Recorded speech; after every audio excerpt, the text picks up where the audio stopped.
How does a vaccine work? टीका कैसे काम करता है?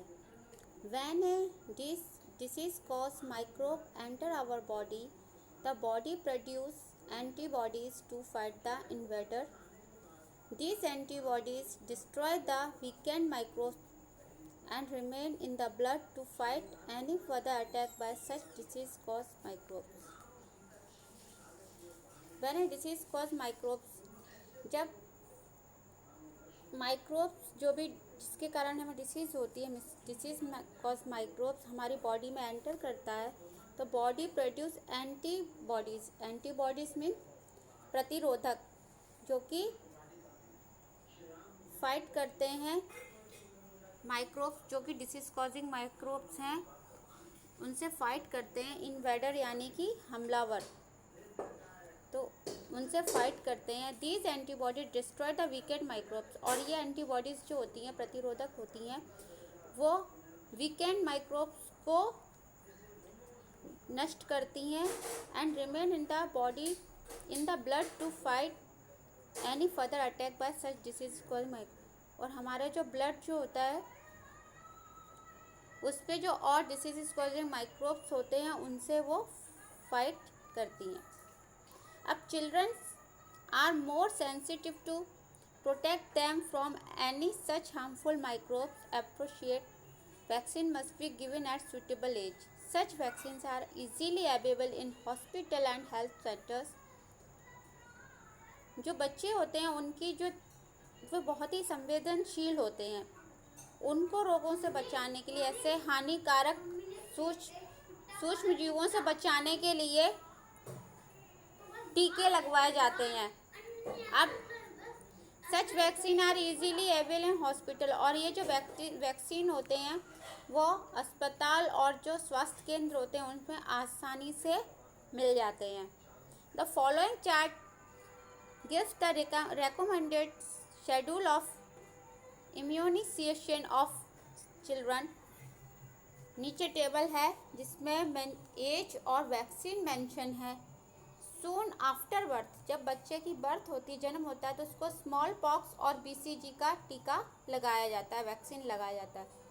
4 to 9 मंथ, जब बच्चा 4 से 9 महीने का होता है तो उसको DPT का टीका लगाया जाता है और पोलियो ड्रॉप्स पिलाई जाती। 1 ईयर का जब बच्चा हो जाता है तो उसको स्मॉल पॉक्स का वैक्सीन दिया जाता है, और जब बच्चा 1.5 साल का हो जाता है तो उसको DPT बूस्टर डोज दिया जाता है और पोलियो बूस्टर डोज दिया जाता है। 3 to 4 इयर्स, जब बच्चा 3 से 4 साल का हो जाता है उसको स्मॉल वैक्स का वैक्सीनेशन फिर से वैक्सीन दिया जाता है, और 5 to 6 इयर्स का जब बच्चा होता है उसको DPT बूस्टर डोज दिया जाता है, और typhoid vaccine 2 doses at an interval of 1 to 2 months, और 1-2 महीने के अंतराल पर उसको टाइफाइड का डोज दिया जाता है, वैक्सीन दिया जाता है। Increasing soil fertility, the blue green algae can fix the atmospheric nitrogen as nitrogen compound in the soil. जो ब्लू ग्रीन एल्गी होती है वो वायुमंडलीय nitrogen as nitrogen compound in the soil जो प्रेजेंट रहती है। Symbiotic bacteria living in the roots nodule of the leguminous plants जैसे हमारी पी है, पल्सेस हैं, इनको हम लेग्यूमिनस प्लांट्स कहते हैं, और इन लेग्यूमिनस प्लांट्स की रूट्स नोड्यूल में सिम्बायोटिक बैक्टीरिया यानी कि राइजोबियम पाया जाता है, जो कि एटमॉस्फेरिक नाइट्रोजन यानी वायुमंडल से नाइट्रोजन लेकर उसको कन्वर्ट करता है नाइट्रोजीनस कंपाउंड में। As a result, these microorganisms enrich the soil with nitrogen and increase its fertility. और उसका परिणाम, ये जो माइक्रो ऑर्गेनिजम्स होते हैं, सूक्ष्म जीवाणु होते हैं, enrich the soil with nitrogen, जो कि नाइट्रोजन सॉइल में पहुँच के और जो सॉइल की उर्वरक शक्ति है, फर्टिलिटी है, उसको बढ़ाते हैं। Cleansing the environment, Many organisms decompose the dead organic waste of plant and animal into simpler and harmless substance. बहुत से सूक्ष्म जीवाणु मृत ऑर्गेनिक वेस्ट ऑफ प्लांट, जो प्लांट्स के डेड ऑर्गेनिक वेस्ट होते हैं, और एनिमल्स के जो वेस्ट होते हैं डेड ऑर्गेनिक वेस्ट, उनको सिंपलर एंड हार्मलेस सब्सटेंस में डिकम्पोज करते हैं. Such simpler substance get into the soil and used by other plants. और ये जो पदार्थ होते हैं सॉइल में मिक्स हो जाते हैं और यही मिट्टी के द्वारा प्लांट्स को पहुंचते हैं. दस micro organism act the cleansing agent of the nature. और यह ऐसे सूक्ष्म जीवाणु क्लिनजिंग एजेंट का काम करते हैं प्रकृति में. एनारोबिक बैक्टीरिया जिसको ऑक्सीजन की ज़रूरत नहीं होती है, ऑक्सीजन निरपेक्ष, जिसको ऑक्सीजन की ज़रूरत नहीं होती है, degrade the animal dung into biogas and the left over slurry can be used as man.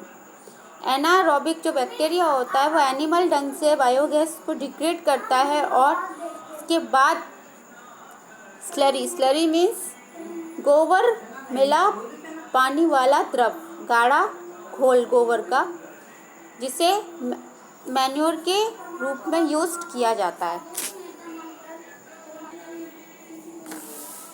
Harmful micro organisms, हानिकारक सूक्ष्म जीवाणु. Many organisms are harmful to human beings, plant and animals. बहुत से सूक्ष्म जीवाणु होते हैं वो हानिकारक होते हैं मानव जाति के लिए, पौधों के लिए और जानवरों के लिए. सच माइक्रो ऑर्गेनिजम्स में cause diseases in human, plants and animal. और ऐसे सूक्ष्म जीवाणु रोगों का कारण बनते हैं ह्यूमंस, प्लांट्स एंड एनिमल्स में. Spoil food, clothing and leather. ये फूड को स्पॉइल करते हैं, clothing and leather. Diseases cause micro organisms and virus. जो रोग माइक्रो ऑर्गेनिजम्स यानी कि सूक्ष्म जीवाणु और वायरसेस के कारण होती हैं. All animals and human beings at one time और the other suffer from a diseases. These diseases are caused by micro organisms. जो भी सारे जानवर और जो ह्यूमन बींग्स हैं, एनिमल्स और ह्यूमन बींग्स हैं, एट वन टाइम और द अदर सफ़र, एक समय या कभी रोगों जो सफ़र हम बीमारियों पड़े आते हैं, ऐसे डिसीजेस जो हमें होती हैं वो माइक्रो ऑर्गेनिजम्स के कारण होती हैं. These micro organisms enter our body where they multiply, damage the body cell and cause the disease. जब ये माइक्रो ऑर्गेनिजम्स हमारी बॉडी के अंदर एंटर करते हैं तो ये बढ़ते जाते हैं और हमारे बॉडी सेल्स को डैमेज करते हैं, जिसके कारण हम बीमार पड़ते हैं. A list of disease causing micro organisms and disease caused by them is given below. नीचे टेबल है जिसमें माइक्रो ऑर्गेनिजम्स दिए हुए हैं और उनके कारण जो डिसीज होती है, जो बीमारियां फैलती हैं, वो दी हुई हैं. जैसे bacteria, pneumonia, tetanus, tuberculosis, leprosy, cholera, food poisoning, typhoid and diphtheria. ये जितनी भी डिसीजेस हैं वो बैक्टीरिया के कारण होती हैं. Fungi, skin diseases, food poisoning और स्किन डिसीजेस फंगाई के कारण होती हैं. प्रोटोजोआ के कारण मलेरिया, काला ज्वर, अमीबक डिसेंट्री और जियार्डिसियस. वायरस की वजह से poliomyelitis, chickenpox, leukaemia, AIDS, measles, conjunctivitis, rabies और डेंगू और हेपेटाइटिस होती है. The disease causing micro organisms are called pathogenic microorganisms और simply pathogens. Pathogenic microorganisms means ऐसे सूक्ष्म जीवाणु जो रोगों के जनक होते हैं, जिनसे बीमारियां पैदा होती हैं, जो रोगजनक होते हैं, उनको हम पैथोजेनिक कहते हैं. Pathogens disrupt the normal functioning of the body by attacking different parts of the body. और ये जो पैथोजन माइक्रो ऑर्गेनिजम्स होते हैं ये हमारे बॉडी फंक्शंस को डिस्टर्ब कर देते हैं, अटैक कर देते हैं, और बॉडी फंक्शंस बाकी बॉडी के पार्ट्स जो हैं डिफरेंट पार्ट्स उन पर ये अटैक करते हैं। अब diseases cause micro organisms can enter our body through. अब ये जो माइक्रो ऑर्गेनिजम्स होते हैं हमारे बॉडी में किस तरह से एंटर करते हैं? Food, water and air. Food के द्वारा, वाटर के द्वारा एंड एयर के द्वारा। कट इन द स्किन और थ्रू डायरेक्ट स्किन कॉन्टैक्ट। जहाँ कहीं हमारी स्किन में कट लग जाता है, जब हमें चोट लग जाती है तो ये वहाँ से एंटर कर जाते हैं। Carrier such as mosquitoes and flies, या कैरियर मीन्स वाहक, मॉस्किटोज और फ्लाइज के द्वारा।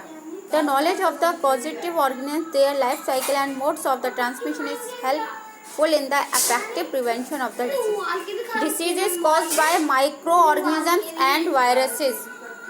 The diseases caused by microorganisms such as bacteria, fungi, viruses and protozoa are communicable or infectious diseases. अब जो डिसीजेज माइक्रो ऑर्गेनिजम्स जैसे bacteria, fungi, virus and protozoa, इनके द्वारा जो डिसीजेज होती हैं वो कम्युनिकेबल होती हैं। मीन्स कम्युनिकेबल डिसीज मीन्स किसी व्यक्ति की जब हम संपर्क में आते हैं और उस व्यक्ति से दूसरे व्यक्ति को जब वो डिसीज यानी रोग होते, बीमारी लगती है, तो उसको हम कहते हैं कम्युनिकेबल डिसीजेस। जैसे tuberculosis, cholera, typhoid, malaria, dysentery some of the common communicable diseases हैं। Communicable diseases are transmitted through contaminated food, water, air, insect, infected clothes और यूटेंसिल एक्सेट्रा। और जो कम्युनिकेबल डिसीजेज होती हैं, ये बीमारियाँ होती हैं जब किसी के संपर्क से आने से दूसरे इंसान को लगती हैं, तो ये दूसरे इंसान में जब ट्रांसमिटेड होती हैं तो वो खराब फूड यानी कंटामिनेटेड, खराब खाना, पानी, दूषित हवा, इंसेक्ट्स और इन्फेक्टेड क्लोथ्स, जो क्लोथ्स में इन्फेक्शन हो जाता है, या यूटेंसिल, उसके द्वारा होती है। Mode of transmission of communicable diseases. Communicable diseases get transmitted from the source of infection to a person, animal, either directly और इनडायरेक्टली। कम्युनिकेबल जो डिसीजेज होती हैं वो जब ट्रांसमिटेड होती हैं तो उसका source infection, person, animal, directly या इनडायरेक्टली वे में ये ट्रांसमिटेड होती हैं। जैसे directly transmission bye direct contact, the infection may be cause by direct skin to skin, mucosa to mucosa और mucosa to skin contact. Direct जब ये contact होते तो जो भी इन्फेक्शन होता है तो डायरेक्ट स्किन टू स्किन होगा, म्यूकोसा टू म्यूकोसा और mucosa to skin contact.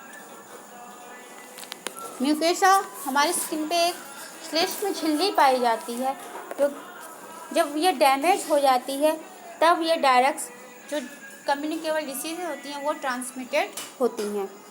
Bye droplet infection, droplet infection का मीन्स है यहाँ जब हमें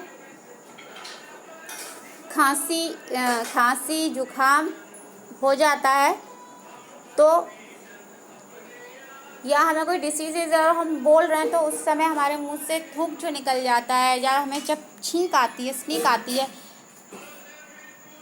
तो उससे जो हमें डिसीजेज है, रोग होता है, वो दूसरे जो इंसान हमारे संपर्क में आता है तो उसको भी हो जाता है। तो as infected person during coughing, sneezing, spitting and speaking में release droplet of moisture carrying the disease cause micro organisms.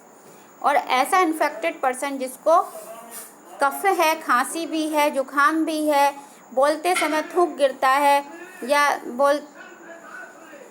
और जो उसके मुंह से जो ये थूक ड्रॉपलेट्स के रूप में मॉइस्चर कैरिंग करता है, और इससे डिसीज माइक्रो जो ऑर्गेनिजम्स होते हैं उससे ये कम्युनिकेबल डिसीजेस होती हैं। This droplet when enter another person body while breathing में मेक हिम सिक। और जब वो दूसरा पर्सन उसकी बॉडी में जब ये ड्रॉपलेट्स एंटर करती हैं, बाय सांस लेता है तब, तो वो बीमार पड़ जाता है। Diseases like whooping cough, tuberculosis etc. are transmitted in this way। और कफ और ट्यूबरक्लोसिस इसी प्रकार से ट्रांसमिटेड होते हैं by using as infected needle या syringe.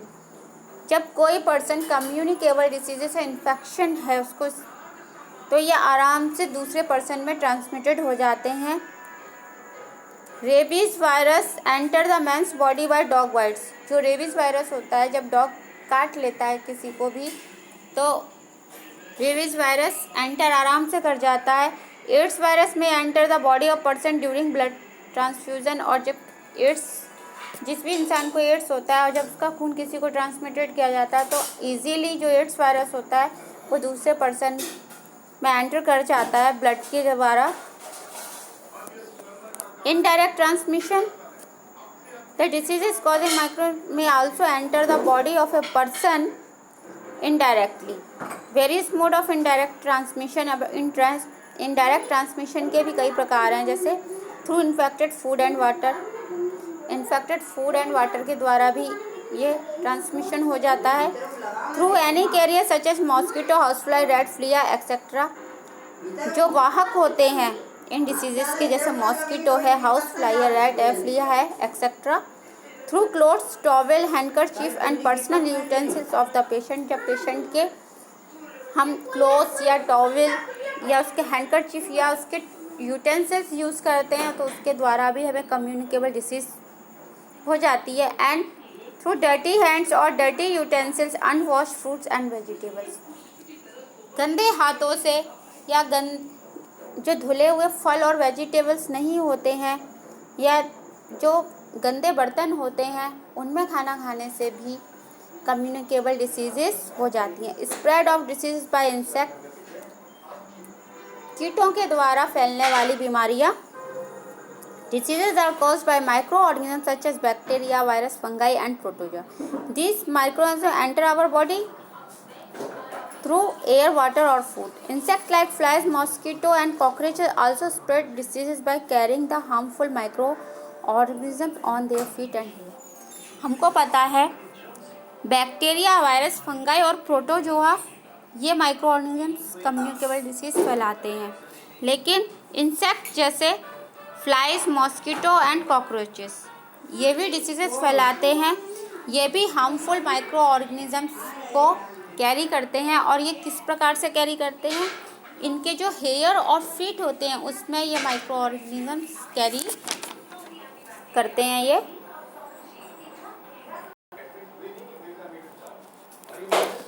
House flies feed and multiply on garbage and human and animal excrete. House flies जो होती हैं उन्होंने feed and multiply on garbage, वो हमेशा कूड़ा करकट और ह्यूमन और एनिमल जो एक्सक्रिएटा होता है, मल,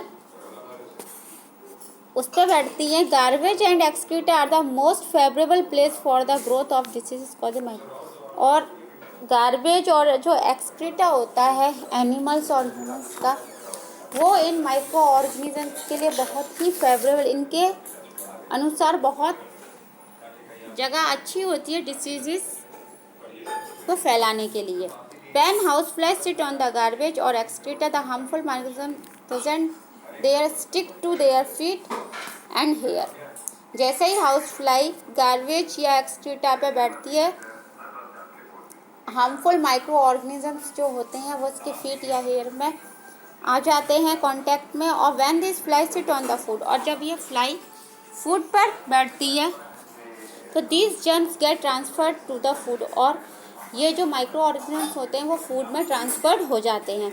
the food does get contaminated, और जो हमारा फूड है वो ख़राब हो जाता है, दूषित हो जाता है। This germs then multiply and spoil the food, और ये जर्म्स बढ़ने लगते हैं और जो फूड है वो ख़राब हो जाता है, स्पॉइल हो जाता है।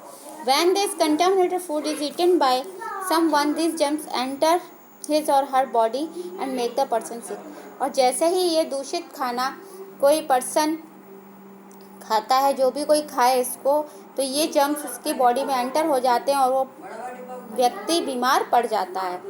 House flies is responsible for causing about 20 diseases in humans and animals. और जो हाउस फ्लाई है वो 20 बीमारियों के लिए रिस्पॉन्सिबल होती है, जिम्मेदार होती है जानवर और ह्यूमंस में, यानी कि मानव।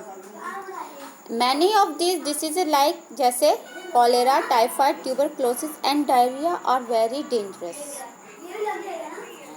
कई बीमारियों में से जैसे कॉलेरा है, टाइफाइड है, ट्यूबरक्लोसिस है और डायरिया बहुत ही खतरनाक बीमारियां हैं। Malaria spread by the female anopheles mosquito, और जो मलेरिया है वो फीमेल यानी कि मादा एनाफ्लिस मच्छर के काटने से होता है। Malaria is caused by the protozoan Plasmodium vivax, और जो मलेरिया है उसका जो वायरस होता है वो प्रोटोजोआ फैमिली का है, प्लाज्मोडियम वायरस। अब when a female anopheles suck the blood of an infected person, the protozoan plasmodium is taken into its stomach. जैसे ही मादा एनाफ्लीस किसी इन्फेक्टेड पर्सन का ब्लड सक करती है, चूसती है, तो प्रोटोजोआन जो प्लाज्मोडियम है वो उसके स्टोमक में चला जाता है। Here it multiplies and when this mosquito bites a healthy person, this protozoa enter blood causing malaria, और वहाँ जाकर ये बढ़ने लगता है। और this mosquito bytes A healthy person, अगर ये किसी स्वस्थ इंसान में जाता है, दिस प्रोटोजोआ एंटर ब्लड, उसके ब्लड में एंटर करता है और मलेरिया हो जाता है। Female Aedes is another mosquito vector for dengue virus, और जो मादा एडिस है वो भी डेंगू वायरस का वेक्टर है, वाहक है। House flies is a common carrier of diseases causing micro organism, micro organism diseases का साधारण वाहक हाउस फ्लाई है। Cockroach and mosquito are also carrier of many disease cause microbes, और जो कॉकरोच और मॉस्किटो हैं वो भी वाहक हैं कई माइक्रो डिसीजेस के। Diseases cause microbes organism and virus in human.